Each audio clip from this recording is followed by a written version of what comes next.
We do know that anything that causes the blood pressure to be elevated hastens the process of hardening of the arteries, and hence people who have a high blood pressure do have an increased risk of heart attack.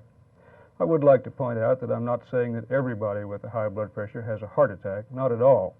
But the risk is greater if the blood pressure is allowed to be high and stay high. Now, I know that there's been a great deal of interest recently in the small cigars or little cigars, and I don't know of any good studies on that particular size of cigar, but I think it is fair to say that one could imagine that the small cigar should be intermediate between cigarettes and the more customary large cigar. Therefore, I would expect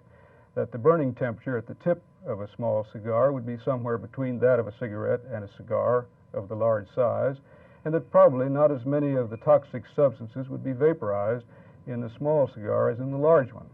I think there probably is another factor that could be involved, and that is that people generally do not inhale as much of a small cigar as they might of a cigarette.